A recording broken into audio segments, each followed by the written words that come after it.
तो चलिए फिर सफलता के कारवां में एक बार फिर से एक माइलस्टोन अचीवमेंट्स के साथ हम आपके सामने बैठे हुए हैं। और ऑब्वियसली आज मैं दो लीजेंड इसलिए कहूँगा because they did their job. और मुझे लगता है कि 10+2 स्टैंडर्ड पर जब सफलता आती है तो ऐसा लगता है कि वाकई में ये कुछ बेहतर हुआ है इस देश के लिए, इस समाज के लिए, और मुझे लगता है कि उस परिवार के लिए। और ऑब्वियसली वो कीर्तिमान जो है यहाँ पे रचा है आदित्य ने और हर्ष ने। तो बहुत बहुत स्वागत है आपका दोनों का। And obviously this session is going to be very precious. और हमारे साथ फिर से एक बार एसोसिएट हैं कैप्टन सर। तो सर एक बार हाय कर दें बच्चों को।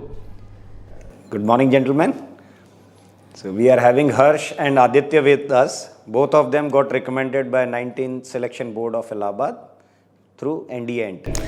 ये मिथ भी टूट रही है, मुझे लगता है कि continuous I took the interview of Harsh Sharma actually. तो he was from Allahabad board only. तो मुझे लगता है कि Allahabad board is not selection board हम कह सकते हैं। अभी एक बड़ा अजीब सा माइंडसेट देश में क्रिएट था, बट जो लगातार आपकी सफलताएं आई हैं इलाहाबाद बोर्ड से, ये अपने आप में एक कहते हैं ना कि ट्रेड सेट कर रही हैं कि अब इलाहाबाद बोर्ड से ज़बरदस्त सिलेक्शंस हैं हमारे पास। तो obviously this session is going to very fantastic. और मैं थोड़ा सा हिंदी वर्जन में आऊँगा because you know the maximum audience belong to Hindi background only. तो मेरी जो कम्युनिकेशन होगी वो थोड़ा हिंदी में होगी और मैं चाहूँगा कि ज़्यादा से ज़्यादा बच्चों तक वो बात पहुँचे जो हम एग्जैक्टली पहुँचाना चाहते हैं। तो सबसे पहले मैं आऊँगा आदित्य पे। आदित्य, आई think it's a great journey. तो सबसे पहले आप कहाँ से मूलतः बिलोंग करते हैं और कैसी आपकी स्कूलिंग जर्नी रही और कब डिसाइड किया आपने कि वाकई में आपको एनडीए की तरफ बढ़ना है? So basically, sir, I belong to Jharkhand. I am from Jharkhand, Giridih, and my grandfather was in the Indian Air Force. So he got posted in Allahabad, and from there we are living in Allahabad only. And I have completed my schooling from Air Force School, Umrauli. And since my childhood, I was seeing the Indian Air Force officers, and my friends' parents were also in the Indian Air Force. So I got motivated seeing them only. Exactly, you have that all background with you, huh? That's very nice. Okay, let's come to the Harsh. हर्ष, आपका कैसा background रहा और कहाँ से inspiration I? Actually, sir, I totally belong to a civil background, but all the credit goes to our school because on educational visits or tours we used to go to the Central Ordnance Depot Chowki and also to these Naini Central Jail for organizing various programs and events. So like that I got to interact with various officers there and it all motivated me that yeah, I should go and join the armed forces. So now your family is happy because no single background from the defense background, no family members in defense actually. Yes, sir. You are just starting the journey. Yes, sir. So it's really a very proud moment for my family and they are very happy, sir. That's very nice. That's very nice. मैं one by one आऊँगा because as Aditya कहने कि आपका जो background रहा वो बिल्कुल air force से रहा। जैसे आपने बताया कि आपके ग्रैंडफादर रहे हैं फौज में, एयरफोर्स में रहे स्पेशली, और आपने वहाँ से अपनी एकेडमिक्स भी कंप्लीट की। क्या आपको लगता है कि जब हम फौजी बैकग्राउंड से जाते हैं या हम फौजी स्कूलिंग से भी जा रहे हैं एग्जैक्टली कह लें, तो क्या कुछ आपको लगा कि आपके लिए थोड़ा सा पैरामीटर टफ थे वहाँ पे या ज़्यादा एक्सपेक्टेशन आप थी कि अब वैसा ही था सब कुछ जैसे बाकी कैंडिडेट्स के लिए रहा? नहीं सर, ऐसा तो कुछ नहीं था। Everything was pretty much similar. जैसे भी थे, मतलब नॉर्मली सबके लिए वैसे ही होता है, कुछ डिफरेंट तो ऐसा मुझे कुछ खास ऐसा नहीं लगा वहाँ। ये भी एक माइंडसेट बहुत क्लियर करना सर ज़रूरी है कि दे थिंक कि लाइक डिफेंस बैकग्राउंड के जो लोग आते हैं उन फैमिलीज से जो आते हैं उनके लिए कुछ अलग तरह का वर्जन होता है। तो ऐसा कुछ नहीं है। एसएसबी फॉर्मेट सबके लिए बिल्कुल क्या है, सेम टू सेम है और सबको up to the mark perform करना पड़ता है। बट थोड़ा सा इंटरव्यू पार्ट को लेकर मैं जिक्र जरूर करूँगा क्योंकि एक इंटरव्यूइंग ऑफिसर का इंटरेस्ट लेवल आप में तो बढ़ेगा ही बढ़ेगा बिकॉज ग्रैंडफादर रहे तो कुछ क्वेश्चंस बनते हैं वहाँ पे। एयरफोर्स में आप रहे, एयरफोर्स स्कूलिंग आपने कंप्लीट की और फाइनली एनडीए के लिए आप जा रहे हैं और टेक्निकली आप आर्मी के लिए जा रहे हैं। तो कुछ तो क्वेश्चंस बनना यहाँ स्टार्ट होते हैं। तो क्या ऐसे कुछ प्रश्न बने आपसे? सर इस टाइम तो नहीं हुआ बट मेरा ये 6th अटेम्प्ट था। So in the earlier attempts they asked many questions from me but this time there were no question. My interview hardly went for 10 to 12 minutes. That's इस बार mood बना के बैठे थे हाँ कि इसको इस बार सफल करना है मेरे को। अभी आपने 6th अटेम्प्ट का जिक्र किया क्योंकि ये एक बड़ी जर्नी हो जाती है। तो बेसिकली बहुत सारे डिमोटिवेशन आदित्य आ जाते हैं, एज बढ़ रही होती है, फैमिली को जवाब देना होता है, सोसाइटी को जवाब देना होता है। तो बेसिकली 10+2 आपने कब क्लियर किया? लास्ट ईयर से 2020 में। 2020 में। फाइनली ये 6th अटेम्प्ट कैसे हुआ आपका? सर 4 NDAs एंड 2 TAs थे मेरे। अच्छा, तो ऐसे दैट मीन आपने 2020 के दोनों अटेम्प्ट एनडीए के दिए? 2020 का एक अटेम्प्ट दिया मैंने। अच्छा, 2019 का मैंने अपीयरिंग वाला क्लियर किया एंड फिर 2020 के बोथ दिए। फिर 2021 का मैंने जो अभी रिकमेंड जैसे हुआ एंड 2 TAs दी, 44 एंड 45। तो ये 6th अटेम्प्ट था आपका या 5th अटेम्प्ट? ये 7th अटेम्प्ट था? ये 6th अटेम्प्ट था। मतलब 5 अटेम्प्ट आप कर चुके थे। 5 अटेम्प्ट के क्या एक्सपीरियंसेस रहे? मतलब कितनी time screen out and conference out? Sir 1 time screen out and all other conference out. 4 bar conference out अपने आप में अंदर से एक झकझोरने वाला विषय होता है बिकॉज आप उसी बैकग्राउंड से आ रहे हैं और जवाब देना थोड़ा सा टफ हो जाता है कि एग्जैक्टली और कई बार तो ये लगा भी होगा कि अब मुझे रूट चेंज कर देना चाहिए, like I need to go for something else, मतलब मेरे को प्रिपरेशन इंजीनियरिंग का दबाव आने लगता है या हम आगे कुछ अपनी डिग्रीज को इंक्रीज करना स्टार्ट करें। तो ऐसा कुछ फैमिली प्रेशर क्रिएट हुआ आपके ऊपर भी?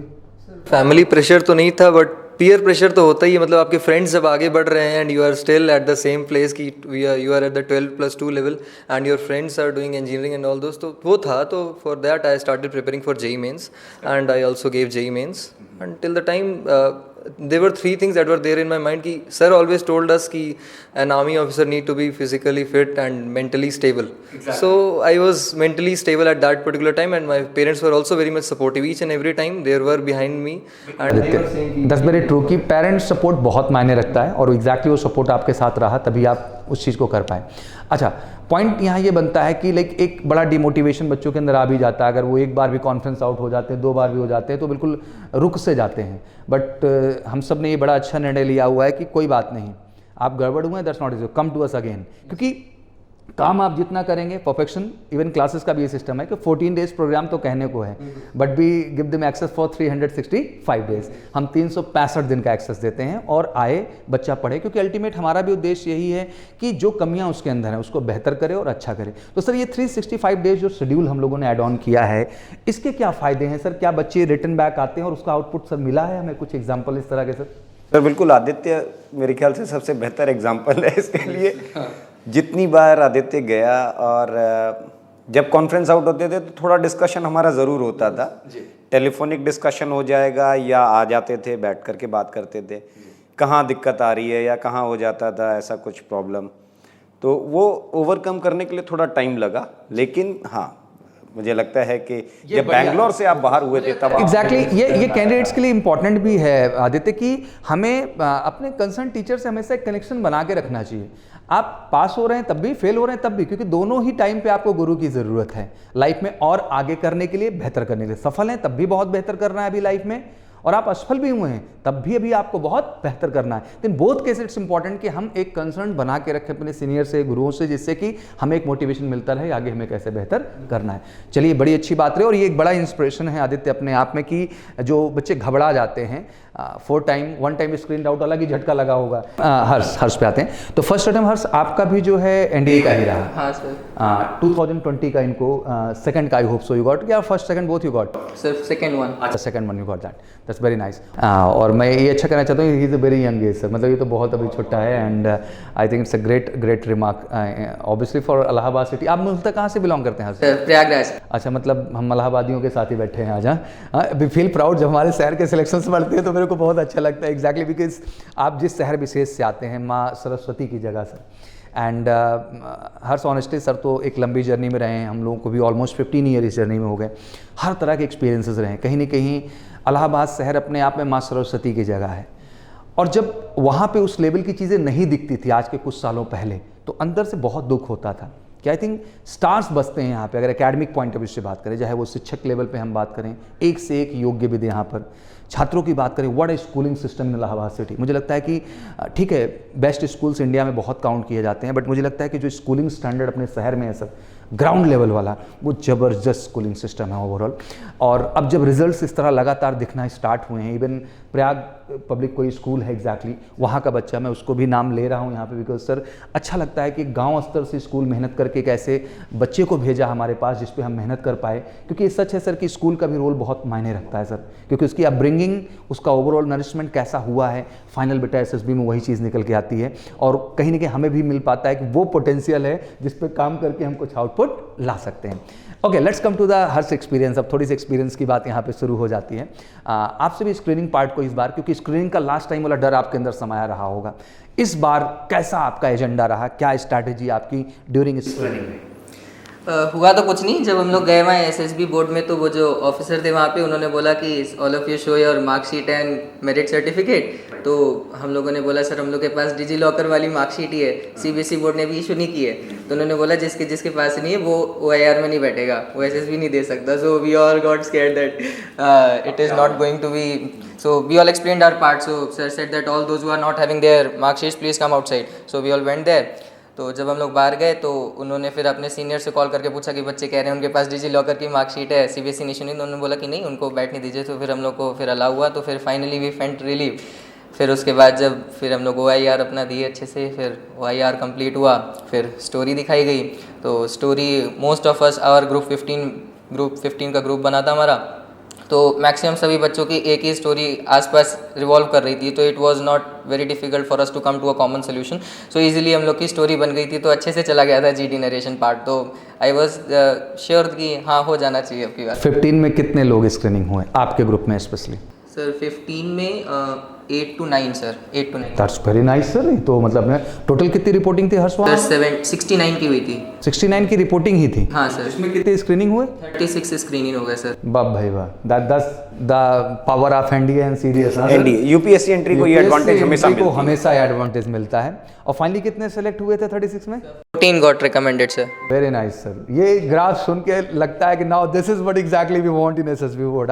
तो ये ग्राफ हमेशा रिक्वायर्ड होता है। OIR में कैसा परफॉर्मेंस आपका हुआ था? सर OIR बहुत अच्छा गया था। I was able to finish 5 minutes earlier within the stipulated time, so I was confident that. Sir technically मैं जानना चाहता हूँ, जैसे कि OIR का रोल बड़ा है सर, लास्ट टाइम भी अगर ठीक है हर्ष ने ये बात कही कि मेरा सर GD में उतना अच्छा पार्टिसिपेट नहीं हुआ था, बट मुझे कहीं ना कहीं टेक्निकली ये भी लगता है कि OIR का भी परफॉर्मेंस अफेक्ट करता है इन चीज़ों को लेके।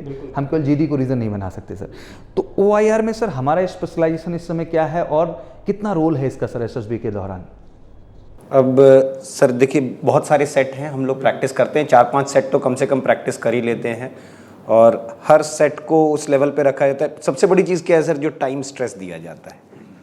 यहाँ आपको मतलब एक लिमिटेड टाइम है, जैसे बोर्ड में होता है कि they are giving you 25 minutes of time, but वो 1-2 मिनट कम करके 2-3 मिनट कम करके ही देंगे। प्रेशर क्रिएट किया, वो प्रेशर यहाँ भी क्रिएट होता है इनके ऊपर। और OIR इनका हमेशा देखिए 5 सेट अलग अलग स्टैंडर्ड के हैं, तो उसमें इनको बता भी देते हैं कि देखिए एक OIR जितना टेस्ट आपका आसान है, OIR आपका ऊपर चला जाएगा, आपकी ग्रेडिंग्स उतनी अच्छी नहीं आएंगी। पेपर थोड़ा मुश्किल है, आपको ग्रेडिंग्स अच्छी मिल सकती हैं with less percentage of marks also. तो what they practised was very good. Aditya का तो हमेशा OIR 1 और 2 ही रहता था। अच्छा, और हर्ष का क्या स्टेटस रहा? OIR 1 हमेशा he was good into academics. That's very good actually, क्योंकि वो मैटर करता है एक्चुअली। ओवरऑल फौज का मतलब ये है कि आपका IQ लेवल किस लेवल का, और मुझे लगता है कि OIR उसके लिए एक one of the best testing system है जो कि SSB बोर्ड के द्वारा इंप्लीमेंट किया जाता है। और सर तो ज़बरदस्त प्रैक्टिस देते हैं, मुझे लगता है कि इंडिया में सबसे ज़्यादा प्रैक्टिस करा देते हैं सर क्लास के अंदर, स्पेशली OIR पार्ट को लेकर के। चलिए now come to the next question. Aditya आप पे आते हैं, क्योंकि जर्नी लंबी थी इस बार, और जर्नी लंबी इसलिए क्योंकि 6 अटेम्प्ट था आपके लिए, और इस बार फिर से कॉन्फ्रेंस मूवमेंट आपके लिए रहा। तो मैं थोड़ा सा आज रैंडम चल रहा हूँ sir, I am not going very organise, थोड़ा रैंडम इंटरव्यू हो जा रहा है क्योंकि मैं ऐसे बना रहा हूँ इसको। तो कॉन्फ्रेंस के दौरान आपके इस बार दिमाग में क्या था, क्योंकि पहले तो मैं जाना कितने लोग रिपोर्ट किए थे आपके बैच में Aditya? Sir, 65 reported and 30 got screened in. Okay, very nice. At last 8 got recommended. 8 got recommended. तभी मुझे लगता है कि हर्ष वाले में जो है ज़्यादा अच्छा ग्राफ देखने को मिल रहा है। हाँ, ही is a lucky one for that. तो क्या मोमेंट था उस समय कॉन्फ्रेंस के दौरान, जब आप कॉन्फ्रेंस हॉल से बाहर थे और जब कॉन्फ्रेंस के आप रूम के अंदर आए, वो दोनों मोमेंट मुझे एक्सप्लेन करें। Sir, actually this time my SSB was completely different क्योंकि around 1.5 month back I lost my father. So this time it was completely different और मेरे दिमाग में ऐसा कुछ नहीं था। I was मतलब SSB went very well, so I was pretty much clear कि this time I will get recommended। और वेटिंग सेशन भी बहुत थोड़ा सा था, hardly 1 to 2 minutes I waited behind the conference hall and I went there. He asked me general questions कि your height is very good, so how do you help your mother and all these things he asked, and then just about how was my stay and all those things. So that's all sir. और फिर उसके बाद शुरू हुआ आपका conference round का result announcement. हाँ, chest number क्या था आपका? 26 sir. और उससे पहले तो जो है मतलब लास्ट तक का चेस्ट नंबर, तो क्या रैंडम चेस्ट नंबर बोले गए कि ऑर्डर में ही चला है? पहले उन्होंने मतलब ऑर्डर से बोला and then he went again, he came back. अच्छा, पहला ऑर्डर में क्या बोला? पहला नंबर क्या अनाउंस किया? Number was 18 then 21 then 24 and then 26. That was my chest number, and then 29. He went back कि that's all for the result, and that was very poor result. He went back and waited for one minute. Again he came back कि gentlemen, I want to add 1 or 2 more candidate there. Chest number 5, do you want to come here? Chest number 5 said yes. And then he asked same thing from chest number 18. Went back. Then he again came back and then said that is all. Again he went back, waited for 2 to 3 minutes. Again, We were hugging each other कि यार कोई बात नहीं, अगली बार फिर से आएंगे. He again came back. Chest number 17, do you also want to come here? Please come. He again came and one more chest number he took, like 3 or something he took, and that was the final result. क्या बात है, क्या मतलब पूरे तरह से जो है वो सस्पेंस क्रिएट करके रखा. तो अलग मोमेंट रहा होगा उस समय, हर बार जोश अलग लेवल पे जाता रहा होगा. कहते हैं इस तरह के रिजल्ट अनाउंसमेंट में सर मुझे लगता है कि उस मोमेंट पे हमें दूसरों के लिए भी खुशी हो जाती है कि यार मतलब हो गया ये. हाँ, that is something really great. मुझे लगता है कि पिताजी को आपने एक बड़ा गिफ्ट दिया है. वो जहाँ भी होंगे he is feeling proud on you and I think we itself feeling proud. मुझे लगता है कि पेरेंट्स के लिए लाइफ में सर इससे बड़ा प्राउड मोमेंट क्या हो सकता है कि एक बच्चा उनका फौजी अफसर बने सर, और ये सबसे बड़ी चीज़ है. सबसे बड़ी बात इस यंगस्टर की मेंटल स्टेबिलिटी देखिए आप. 6 बार एसएसबी में जाना, 5 बार पिछली बार, वो सफलता हाथ ना लगे, 6वीं बार जा रहे हैं और 1 महीने 1.5 महीने पहले ही ऐसा कुछ हो जाए. Right sir. उसके बाद सिलेक्शन बोर्ड में अपीयर होना अपने आप में करेज, बहुत साहस चाहिए इसके लिए. This is the best example what you can set for youngsters. And this is the great inspiration for the whole youngsters. मुझे लगता है इस कोरोना में बहुत लोगों ने बहुत कुछ खोया है देश में, और हाँ ठीक है उसके अलग अलग कारण हो सकते हैं लोगों के, बट बहुत सारे लॉसेज हुए हैं देश के और बहुत स्थितियाँ नासाज रही हैं. बट उन सब के बावजूद खड़े होना और ज़िंदगी में जीत स्थापित करना, दैट्स मीन ट्रू लीडर. और मुझे लगता है कि यही रियल लीडर है जो इस देश को चाहिए और इस समाज को चाहिए. That's very nice. थोड़ा सा और बढ़ते हैं इंटरेस्टिंग. अब इंटरव्यू तुम्हारे आता हूँ क्योंकि इंटरव्यू तुम्हारे मेरे को थोड़ी क्यूरियोसिटी है क्योंकि तू हंसता बहुत है. तो पहले ये बताओ इंटरव्यू के दौरान हंसे थे कि नहीं हंसे थे? पूरे टाइम हंस रहा था सर. ये भी बड़ा फोबिया सर बच्चों को रहता है, इसलिए मैं हर चीज़ को क्लियर करना चाह रहा हूँ कि कभी कभी हम सर अपने एटीट्यूड को ही बदलने में लगे हुए हैं. क्यों बदल रहे हो भाई? आप जो हो, जैसे हो, जिस तरह से हो, आपने खुद को वैसे ही रिप्रेजेंट करना है. That's the your plus quality and that shows your real confidence. यही आपका कॉन्फिडेंस है क्योंकि ये काम आप बनावटी नहीं कर रहे हो, ये काम आप दिल से कर रहे हो. और ये खूबी भगवान ने सबको नहीं दिया है.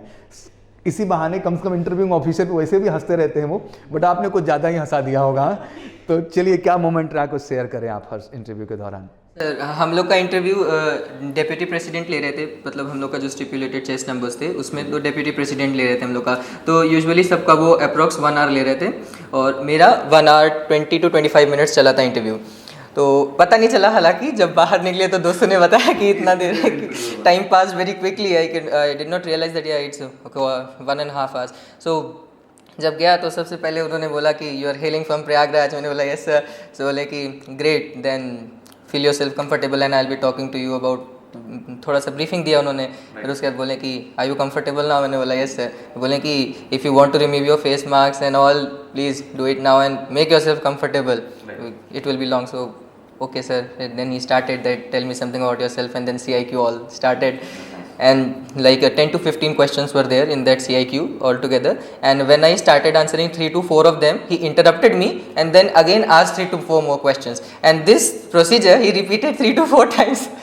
and at the end of those 3-4 questions he used to say, now answer me balance of the questions, now answer me balance of the questions. So I was like okay sir. Then I was answering and Okay, something interesting what you remember during the interview, like interesting question जहाँ आप रुके हों या आप थोड़ा सोचने पे मजबूर हुए हों या आपको लगा हो नहीं ये तो गलत हो गया, कुछ ऐसे मोमेंट आपके साथ रहे हर्ष? ढेर सारे आए थे सर. अब जैसे एक हुआ कि tell me who is the present chief of defence staff. Then I told him कि tell me the present chief of all the arm forces, all the 3 army, air force, navy. Then I told him then tell me the just previous ones who were the present the ex chiefs of the army staff. I told him okay, now tell me the hierarchy of the army officers, like how they are, order of hierarchy, that how they are promoted and all. And bola okay sir. Okay, then which regiment or group or company you want to join of the. And I told him sir. Then he told me okay, tell me something about para SF. Then I told him sir, related to paragliding and paratrooping and all. Okay, tell me what is paragliding now. He is getting deep-rooted into that same question. And then he asked me that what is the purpose of paragliding. I said sir, to just take the glider and glide to the terrains. तो बोले कि if we can go by walking or by vehicles, what is the need of paragliding. हम तो I said that's difficult terrains में जहाँ पे हम लोग vehicles या इंसान possible नहीं, वहाँ पे paragliding के थ्रू जा सकते हैं. तो बोले कि अच्छा चलो मान लिया मैं कि चला गया, अब वो वापस कैसे आएगा. तो मैंने बोला सर हेलीकॉप्टर से रोप लोअर डाउन कर देंगे, वो उसको लेकर के ऊपर चला जाएगा। तो बोले कि जब लोअर डाउन करके उसको ऊपर बुलाया जा सकता है तो रोप को भी नीचे ले जा करके उसको नीचे कर दो, what is the purpose of paragliding, तो how will he come back. तो मैंने बोला कि सर फिर मैंने बोला कि सर वो चढ़ेगा माउंटेन पर, जो भी नियरेस्ट क्लिफ होगी उस पर चढ़ेगा, फिर वहाँ से ग्लाइड करके, तो you want to say that you will make him a toy jumping from one cliff to the other. मैंने बोला sir if that's only the way then he will come in the same way. Okay okay okay okay. फिर ऐसे ही चला, फिर चलता चला गया इसी तरह, ढेर सारे मोमेंट्स आ कभी ऐसा लगा कि कोई प्रश्न जो आपको स्टक कर दिया हो कुछ सेकंड या मिनट्स के लिए? ऐसा हुआ कि सर जैसे अगर जनरल अफेयर जैसे जो करंट अफेयर्स है उसमें हमेशा से मेरा वीक पोर्शन रहा, तो उन्होंने बोला tell me about your weaknesses. तो मैंने बोला sir first of all that I am very weak at current affairs, I do not like mugging up all those things that here what all incidents took and etcetera etcetera. So he said कि it is not a purpose of weakness, today you have not read so you are not knowing, tomorrow when you will be reading then you will be knowing about that, so it's not a weakness, don't consider it. हाँ, about the current affair you are talking. Then he asked me about the current affairs, tell me the story of Taliban. Now I started then 1 to 2 lines I spoke, and then I thought that I am mixing up the Israel-Palestine issue with the Taliban issue. So I said sir that I think that I am bit mixing up the two international events of that the Israel, Palestine and the Taliban. Okay, then tell me about the national events. Then I told him national events. First I told I am not interested in politics, do not tell me any political news, tell me other than that. Then I told him tell me other educational news, you tell me. Then I was just telling, then tell me something about your state, what happening in your state. Then I was just continuously the questions were coming and I was like answering, and those I think 1 hour 30 minutes, I think it's a big interview, sir. And somewhere he's trying to find out that seriousness in this guy actually. What I think personally, sir, क्योंकि कहीं ना कहीं हर्ष को हम deep में समझने की कोशिश करते हैं एज ये चाइल्ड लगता है। जब ये बात करता है तो इसकी जो मेच्योरिटी लेवल है, जो इसका नॉलेज फैक्टर है सर, वो काफ़ी स्ट्रॉन्ग है, बट इसको वो हल्के में लेता है, इन्जॉय करता रहता है। तो I think for the unknown person एक बार समझने के लिए थोड़ा सा समय उन्होंने लेने की कोशिश की होगी to find out your exact personality, what you are exactly. तो ये बहुत अच्छी चीज़ है और शायद यही कारण है मुझे लगता है कि इतना बड़ा इंटरव्यू इनका हुआ, और मुझे लगता है हर रेंज पे इनको डीप में ले गया सर, कहीं नहीं छोड़ा गया इनको। एंड आई थिंक ये आंसर कर रहा था तभी इतना डीप में चीज़ें जा रही थी, नहीं इतना डीप में जाने वाली नहीं थी, क्योंकि वहीं से कट हो जाती चीज़ें। तो दैट्स ऑल अबाउट, तो दैट्स रियली ग्रेट। तो आपका 19 SSB रहा इलाहाबाद बोर्ड, आपकी एग्जैक्ट डेट क्या रही है sir? From 19th of September to 23rd of September. 19 September से 23rd September. I think it's the first batch for the army also. That's really great, very nice. Okay, let's come to that. Interview इस बार काफ़ी कम रहा, तो ये surprising नहीं था? एक थोड़ा सा एक फेयर फैक्टर भी बनता है कि यार मेरा 11 to 12 minute interview, it's like a joke यार, minimum 45 minute 40 minute 30 minute genuine है, तो ऐसा क्यों हुआ? मतलब क्या मोमेंट था वो? Sir, when I went in the hall, he asked me 3 CIQ. First one was of around 18 to 20 questions, second was around 10 to 15, and third one was around 5 questions. So I answered them all, and then he just put one SRTO in front of me. Because I am from an, I have done NCC also, so he asked me, do you know compass and map reading? I said yes. So he said, ki, suppose you and your friend are there in the jungle, and you have the compass, but it is not working correctly. You have the map. So how will you come back? So initially I said ki sir, I will look at the sun and then I will come back seeing the direction. And he said ki no, sun is not there, it is completely cloudy. Then what will you do? I said ki sir, I will look for any nala or pond or something because it is mentioned in the map. So I will see it and I will come back. Then again he said ki nahi, you went 2 to 3 kilometers in and you are now completely lost. What will you do now? I said ki sir, firstly now I'll try to locate some of the villages. So he said no, you are not finding any villages. Then I have read in NCC ki the direction of mandir and Shiv, because जहाँ से वो शिव जी का पानी निकलता है वो north direction में होता है, एंड मंदिर की गेट का डायरेक्शन ईस्ट में होता है. सो आई सेड, तो सर सेड कि नहीं, you dent find any temple in the jungle, now what will you do? So I just thought for 10 to 15 seconds and then I answered ki sir, I had the compass, I will break it up, I will take out the magnet which is there, I'll freely suspend it because it gets in the north-south direction, so I will see it and then I'll match it with the map and then I'll go out. So he said good. And that was my interview, that's all. And then he just asked me about what all physical activities do you do? So I said all these things like playing football and all those things. And then he asked just kilometer to that meter per second conversion. That is all, sir, and some GK questions. It's very nice. Today, sir, this interview is really going very fantastic, and I'm really enjoying it because it's look very natural and अच्छा लगता है जब वाकई में केवल intelligence और confidence की बात होती है and I am looking both thing in both of you मतलब कमाल का दैट्स वेरी नाइस और मैं तो अमूमन सबसे इंटरव्यूज़ होते रहते हैं बट आप अलग लेवल पे हो and your confidence level is too good actually and that's the reason that's why 19 SSB Allahabad board is ready to recommend you captain sir आपके कुछ question sir Your psychological test. Sir, it was pretty much good. कि जो आपने करवाए थे WAT and SRTs, so mostly they were from there only. And in TAT it was also very good because some of the pictures we had in the test also in the class. So it was pretty much good, sir. And I was able to do like 59 SRTs and all 60 WATs and 12 TAT pictures. That's all. Great. And what about you, Harsh? How was your psychological test? So everything went well in SRTs. I think I did only 36 of them, and rest everything went well. And in the 12th blank picture, actually I just thought that what to write. You said that include all of your qualities and prepare the best story. So when it came, I was just thinking that what story to write, and meanwhile the time went. So I just left the story, and when it came to the self-description test, then I finished my self-description test a bit earlier, and then I came to my 12th blank story, and I completed my 12th blank story, and the rest everything was okay, sir. How much useful the guidance given at Major Kulsi classes? Sir, it was a tricky really question, but I'm curious to know about it. frankly speaking, sir, it was really very beneficial, and I look forward for the same support and guidance as earlier in my path ahead and my future endeavors, sir. And that is most important GTO part पे भी मैं चाहूँगा sir क्योंकि हाँ GTO से sir मेरा बड़ा interest वाली बात इनसे पूछना चाहता हूँ मैं. How was your group planning? Group planning sir group planning में टॉपिक दिया गया था हम लोगों को. तो ग्रुप प्लानिंग में बहुत ही इंटरेस्टिंग पॉइंट हुआ हम लोगों का. जब हम लोग का डिस्कशन स्टार्ट हुआ तो उसमें हम लोग को था कि हम लोग शादी में जा रहे हैं और शादी की जो ज्वेलरीज हैं वो हम लोग को शादी में पहुंचानी है. So it is very important to reach on time there.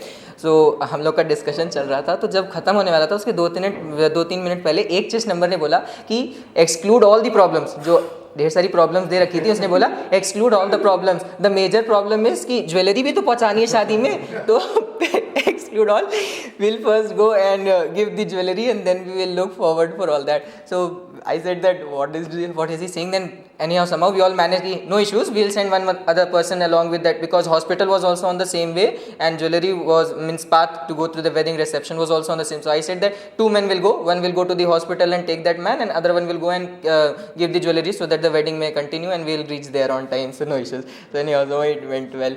Then this group planning exercise part, when it came to command task, my GTO asked me, Harsh, what have you done in your group planning exercise? Then I told him, sir, that I missed out one problem because I was busy with time calculation, means distance and all. As you said, sir, that write beautifully when time comes out beautifully, it looks beautiful. So I was just busy with that I wrote the problem. So 5 problems were there, 4 I covered with all proper timing. 5th one when it came to the time, so time got over, so I said okay sir, the 5th problem I was having. very nice. Same thing for Aditya too. Sir, my GT was pretty much like in GP, what I wrote and what I spoke was completely different. The problems that I prioritized and the problems that I spoke was completely different, and steps also they were pretty much different. And in GTO, sir, it was very much special for me because in PGT I did pretty much well. I led the group in PGT 3 and 2, and then on, sir, in the HGT he freezed me. He said ki from now onwards you will not do anything. Rest of the group will do and you will not do anything.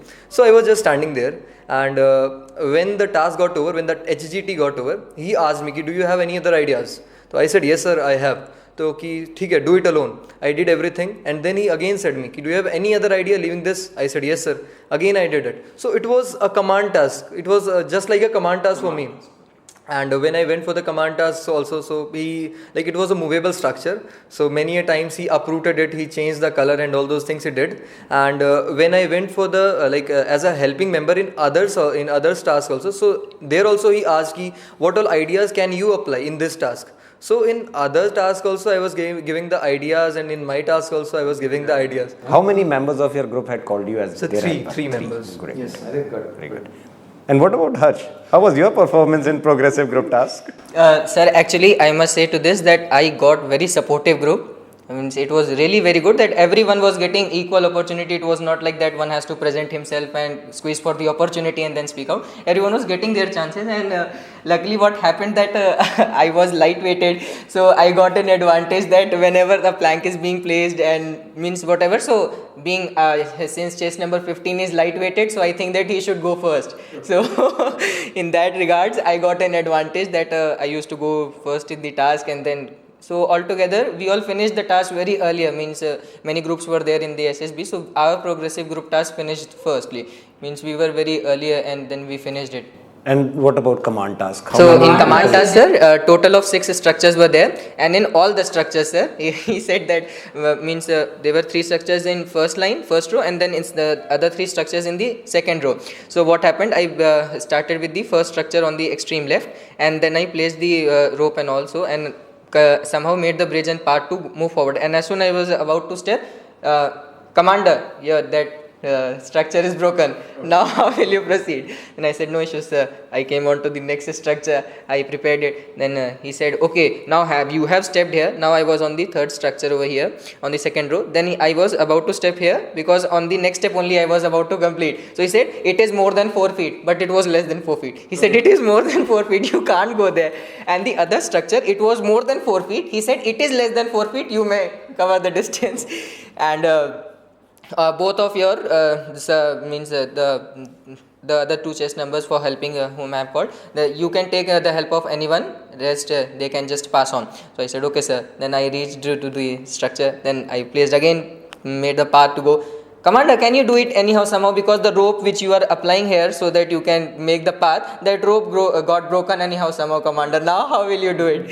So I was like, okay sir. Then again I made it. Again, you can still use it in any other way, commander. Do you think it can be done? I said, yes sir. So I again started playing. Means again I started preparing for that. Okay, I understood, commander, that you will be able to do. And in between only, he was again and again telling me, commander, only 5 minutes left, and commander, only 5 minutes left. And also he asked me that means when I was on the third structure, he asked me, yes commander, tell me 5 negatives of army. 5 negative thing about army. Negative thing about army.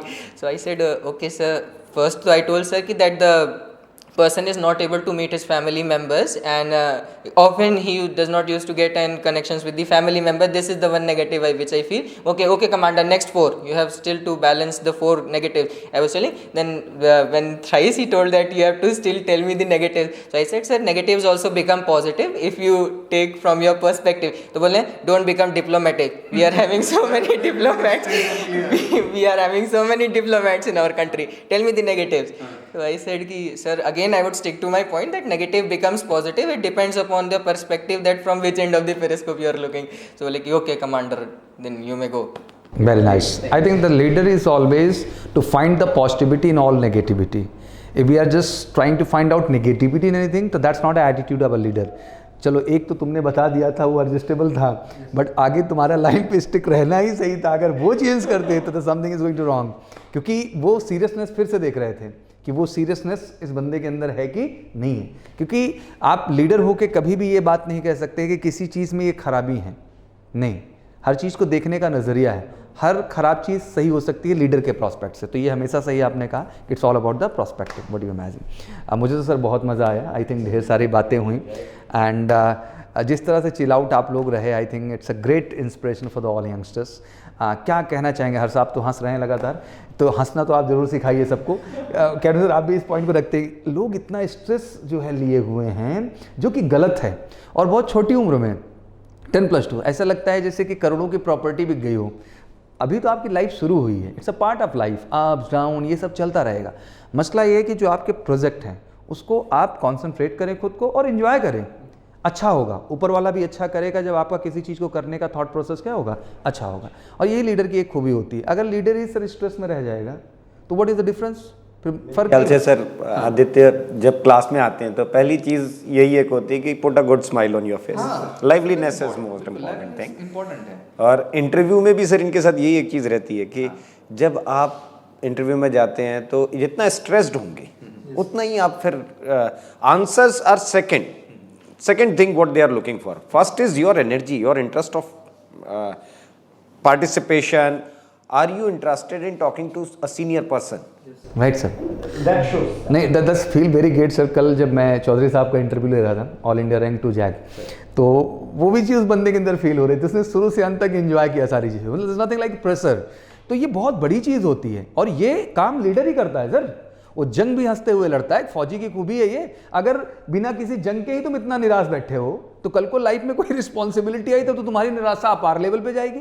तो मुझे लगता है कैसी भी परिस्थितियां हों उनमें मुस्कुरा करके आगे बढ़ने वाला ही इंसान जिंदगी में आगे जाता है और घबराने की बात नहीं होती है। आप अपनी काबिलियत के अनुसार पाएंगे लाइफ में, बस ये समझना बहुत ज़रूरी है। तो अपने को काबिल बनाने में और खुश रखने में फिट रखो, वही सबसे अहम है। वो है तो आप सब कुछ तय कर लोगे जो आप करना चाहते हो लाइफ में। फाइनली आदित्य क्या कहना चाहेंगे? आज का यंगस्टर बिल्कुल अभी NDA 2 का एग्ज़ाम हुआ है, अभी हम कैप्टन सर का स्पेशल इंटरव्यू उसके लिए भी करने वाले हैं कि जितने NDA के बच्चे हैं इस बार बड़े जोश में बच्चों ने एग्ज़ाम दिया है सर, क्योंकि टाइम मिला 5 सितंबर के बजाय उनको 14 नवंबर टाइम मिल गया है। तो तुमने एग्ज़ाम दिया क्या? अभी नहीं दिया मैंने एग्जाम ये वाला सर। अभी ज्वाइनिंग के लिए अभी पुणे खड़गवासला जा रहा है, अभी क्या सर एग्ज़ाम सोचेंगे बैठ के? अभी हो गया, अब अपने लोगों को देने दिया जाए जो एग्ज़ाम देने जा रहे हैं। तो बेसिकली कुछ ज़रूर गाइडेंस जो NDA के बच्चे अभी UPSC के एग्ज़ाम दे के निकले हैं, क्या उनके लिए आप कहना चाहेंगे? लाइक उन्होंने रिटर्न क्वालिफाई कर रहे हैं, कुछ बच्चे नहीं भी कर पा रहे हैं, ऑब्वियसली उनको 10 अप्रैल और 4 सितंबर 2022 के उनके लिए फोकस करना चाहिए। क्या कहना चाहेंगे उनके एकेडमिक एक्सेलेंसी के लिए और SSB के लिए खुद को कैसे बेहतर बना देते हैं? सर मैं तो ये मानता हूँ सर, पेशेंस लेवल अच्छा होना चाहिए, क्योंकि अगर आप UPSC के लिए जा रहे हैं तो पेशेंस लेवल बहुत ज़रूरी होता है। क्योंकि हर बार जब आप आउट होते हैं तो ऐसा लगता है कि यार अब क्या ही रह गया, अब लगता है कि हो पाएगा नहीं हो पाएगा, अपने हाथ में कुछ रहता भी नहीं है सर। बिकॉज आप SSB में जाते हैं, it is completely a personality test, तो आपके हाथ में कुछ नहीं रहता है।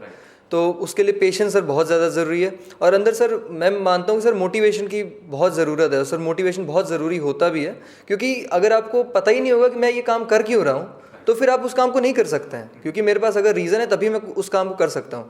तो सर सबसे ज़्यादा ज़रूरी मुझे यही लगता है कि जो मोटिवेशन है और जो भी आपकी इंस्पिरेशन है वो ज़रूर होना चाहिए और उसी पे स्टिक रहना चाहिए। आदित्य, गाइडेंस का कितना बड़ा रोल देखते हैं? क्योंकि आप MKC का इतना दिन हिस्सा रहे और आपने आई थिंक पांडे सर से भी पढ़ा, कैप्टन सर से भी पढ़ा, ठाकुर सर से भी आपने इंटरेक्ट किया, तो कितना महत्व रखता है ये गाइडेंस और क्या पॉजिटिविटी और मोटिवेशन देता है गाइडेंस जब आप SSB के लिए जाते हैं? तो सर गाइडेंस बहुत ज़रूरी है, क्योंकि जब मैं पहली बार दूसरी बार जब मैं आउट होके आता था तो बहुत डिमोटिवेटेड रहता था। SK सर को हमेशा कॉल करता था, सर ऐसा ऐसा मेरे साथ हुआ, तो सर ने हमेशा बस यही बताया कि तुम ठीक कर रहे हो, बस करते रहो, आएगा दिन आएगा तुम रेकमेंड होगे।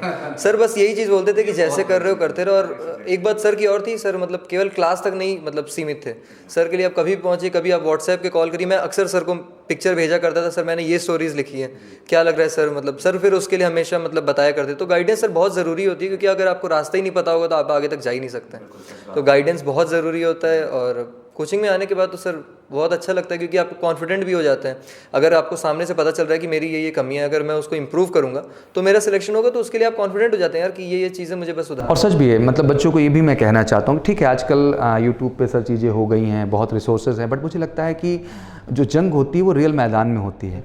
तो SSB जैसा गाइडेंस जो होता है ना वो क्लासरूम में आना ही पड़ता है, बिकॉज ज़्यादातर ग्रुप एक्टिविटीज़ हैं सर, और आपके ग्रुप बिहेवियर को देखा जा रहा है। पर्सनालिटी का टेस्ट वन साइडेड नहीं होता है। पर्सनालिटी का टेस्ट का मतलब ही होता है कि जब तक आप एक ग्रुप में इन्वॉल्व नहीं होंगे तब तक आपके पर्सनालिटी ट्रेट्स को आइडेंटिफाई कर पाना आसान नहीं है, और एग्जैक्टली आप नहीं कर सकते हैं, इसको आइडेंटिफाई कोई और ही करता है। और वो प्रेशर टेस्ट का, टाइम का आपके ऊपर प्रेशर, हर चीज़ आपकी जो एक्चुअल पर्सनालिटी है वो निकाल के लाता है। हमारे सर का अक्सर डिस्कशन चलता रहता है, बिकॉज हम भी हर बैच निकालते हैं यहाँ, तो हमारे लिए भी चैलेंज होता है कि यार इस बैच से कुछ आया कि नहीं आया, बिकॉज हमारे लिए भी क्या मेहनत है। अगर हम भी 14 डेज़ मेहनत करते हैं या बच्चा दोबारा हमारे पास आता है हम उसके साथ मेहनत करते हैं, तो ये बड़ा हमारे लिए भी अहम हो जाता है कि 14 डेज़ की ट्रेनिंग के बाद हमारे पास क्या आउटपुट है। लगातार हमारा सर का डिस्कशन चलता है, मॉक के बाद हम फीडबैक देखते हैं बच्चों का, साइकोलॉजी टेस्ट के बाद हम फीडबैक देखते हैं, GTO टेस्ट के बाद फीडबैक निकल के आता है, और ओवरऑल एनालिसिस चलता है कि सर इस बैच से कुछ एक्सपेक्टेशन है। जैसे बोर्ड चिंतित है इस बात को लेकर कि आखिर इस बैच से कुछ रिकमेंडेशन है, क्योंकि वो भी एफर्ट्स करते हैं 5 दिन तक और वो मेहनत लगती है, ऐसे नहीं होता पूरा प्रोसेस। तो सेम वे हमारे लिए भी वो चिंता रहती है, और हमारा ये मानना है कि सर जो इंडिविजुअल एनालिसिस है सर, ये जो इंडिविजुअल फोकस है, ये बहुत बड़ी चीज़ है, ये हमेशा बनाए रखिए सर, क्योंकि यही चीज़ है जो सब कुछ बदल सकती है। मास ट्रेनिंग तो सर बिल्कुल सही नहीं है। मास ट्रेनिंग में क्या होने लग जाता है ना सर, कंपैरिजन शुरू कर देते हैं लोग कि you will find out 2-3 good candidates, है ना, but see you are a different individual, he is a different individual. Selection board में किसी को कंपेयर तो किया नहीं जा सकता है, आप इतने बार गए हैं, आपको भी एक्सपीरियंस तो हो ही गया है कि जो रिजल्ट आया 14 लोगों का या आप में 8 लोग रिकमेंड हुए, सब अलग अलग बैकग्राउंड से आए हैं, सबका अपना अपना इकोनॉमिकल स्टेटस अलग था, सोशल स्टेटस अलग था, रिकमेंड आप अपने ऊपर ही हो रहे हैं। तो you are only individual who will be assess throughout the process, किसी से कंपेयर तो हो नहीं रहे। तो जब तक मैं आपको इंडिविजुअली जानूंगा नहीं, फॉर अ सेशन अगर सर हम हर स्टूडेंट्स के साथ इंडिविजुअल अगर नहीं जाएंगे तो फिर उसको ये समझा भी नहीं पाएंगे ना। It is very easy to say on blackboard की ये कहानी लिख लेना, तो वो सभी के लिए कॉमन हो जाएगा, फिर गाइडेंस नहीं बचता। सर आपने बहुत कम शब्दों में बड़ी बात कही, मैं मतलब इसको डिटेल दे इसको समझाऊं। सर का बड़ा स्पष्ट ये कहना है कि भगवान ने सबको यूनिक पैदा किया है सर। मतलब कहते हैं ना कि एक ऐसा मॉडल ईश्वर ने पैदा किया 5,000 साल पहले कि जिसमें आज तक सर कोई जो है रिपीट टेलीकास्ट हुआ ही नहीं, सारे ही मॉडल अलग रहे। कोई मॉडल मैच नहीं कर रहा है एक दूसरे से। दैट मीन हर व्यक्ति का व्यक्तित्व अलग है। और लाजमी सी बात है कि कंपैरिजन, बहुत सही वर्ड इस्तेमाल किया सर आपने।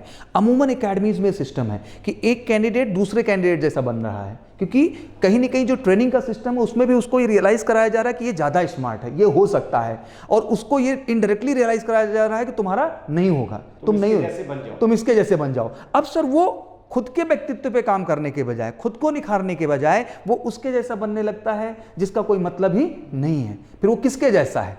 ना वो खुद के जैसा है, ना उसके जैसा है, तो किसके जैसा है? तो ये एक बड़ा चैलेंज है बच्चा, और ये एक बहुत ही मैच्योर सेगमेंट है सर। अगर इंडिविजुअल एनालिसिस ना हो तो मुझे नहीं लगता कि हम कभी आइडेंटिफाई कर भी पाएंगे कि आखिर एज ए इंडिविजुअल, क्योंकि अभी तक जो ग्राफ हमारे पास आ रहे हैं सिलेक्शंस के, we have a good number of selections, तो हमने ये चीज़ देखी ध्यान से बैठ करके कि जो इंडिविजुअल एनालिसिस हमने किया उससे हमें फ़ायदे मिले हैं एक्चुअली। और हर कैंडिडेट अब हमें विशेष दिखाई देता है, हर कैंडिडेट सर अलग नज़र आता है, और हमें सब में स्कोप दिखता है। और हम इंडिविजुअल्स को गाइड भी करते हैं कि बेटा जो है ये चीज़ें आप सही कर लो अपने अंदर, आप भी किसी से कम नहीं हो, आप भी सफल हो सकते हो।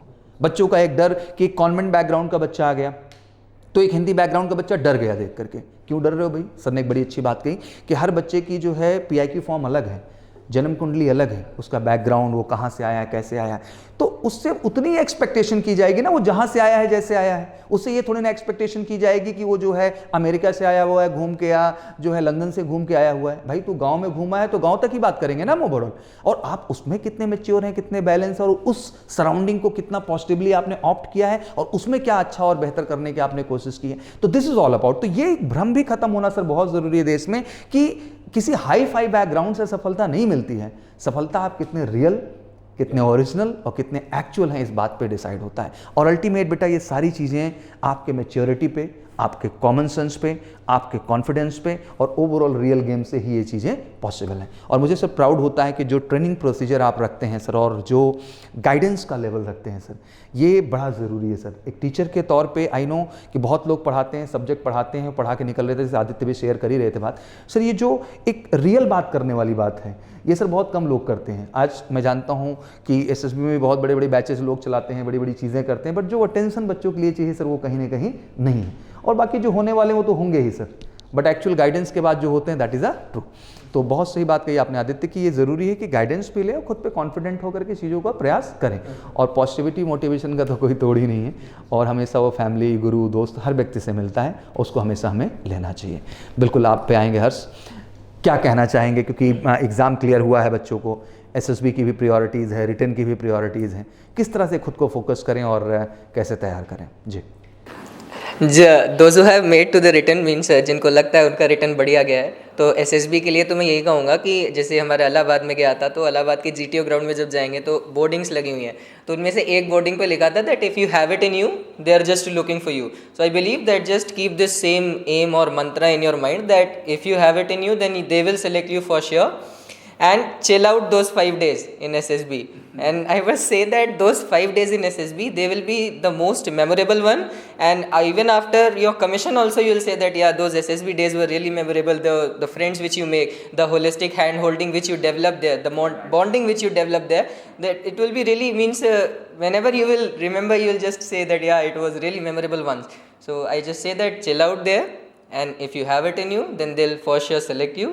Chill out, and those who have not made to the written, just prepare, work hard, focus on your academics and your loopholes, and for sure you'll make it in your next attempt. Best of luck for your future endeavors. बस एक question अभी मेरा रह ही गया है, कितना मायने रखता है गाइडेंस? बिकॉज बच्चा बैठा हुआ है, 10+2 का एस्पिरेंट है, ये पहली बार एसएसबी देने जा रहा है।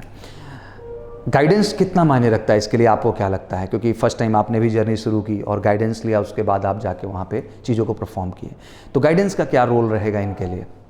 So as I say that guidance always matters the most. Like if you take a guidance means before going to anything, if you know about the system, then you are going to perform better in that system. So I must say that guidance plays a very crucial and key role in your selection. If you take the guidance from a right source, then it's for sure that you will be beneficial and it will be fruitful for you. So I think that there's no harm in taking any guidance.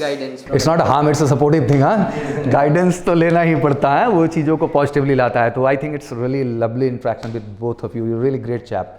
मज़ा आया बात करके। हाँ, और कहते हैं जब मज़ा आता है तो टाइम बीत जाता है, वीडियो हमारा बड़ा भी हो गया। हाँ, हम इसको सम अप करने की कोशिश करते रहे बट चीज़ें थोड़ी सी बढ़ी। But I think it's really great video on YouTube channel. But I believe मैंने बहुत सारे इंटरव्यूज़ लिए हैं, बट आज सर एक अलग मज़ा था, एक अलग स्पार्क था। What a confidence, what a motivation and what a positivity remark. और मुझे लगता है कि इसी तरह की वीडियो देश में जाने से ज़रूरी है। बिल्कुल इसको ज़्यादा से ज़्यादा शेयर करें और लाइक करें, कमेंट करें, और बिल्कुल अपनी क्वेरीज़ रखें जो आपको समझना है, जो जानना है, क्योंकि बहुत बड़ा क्राउड है एनडी और सीडीएस का जो कि अब एसएसबी के लिए मूव करेगा, और ऑब्वियसली जो फेल हुए अब रिटर्न के लिए मूव करेंगे। तो दोनों को एक्टिव करने का मुझे लगता है इससे बेहतर पॉजिटिव एनर्जी और कुछ नहीं हो सकती है। और गाइडेंस के लिए हमेशा स्वागत है मेजर कलसी परिवार में, एकेडमिक से लेकर के आपके एसएसबी तक। दैट मीन रिटर्न में ज़बरदस्त प्रिपरेशन और एसएसबी का भी ज़बरदस्त गाइडेंस, और दोनों चीज़ें बेहतर हैं और रियल हैं, अच्छी हैं। बस हम भी ईमानदारी से मेहनत करते हैं, आप भी आके ईमानदारी से मेहनत करिए, यही सफलता का सीधा रास्ता है। तो मेरी तरफ से तो ये था सर। कुछ बातें आप कहना चाहें लास्ट में बच्चों को? Very good luck, work hard and stay determined to your objectives, that is all going to help you out. अच्छी मेहनत और अच्छा जोश रहे आपके अंदर। And thank you so much, इतना दिन आपने देखा और इतने टाइम तक आपने देखा चीज़ों को।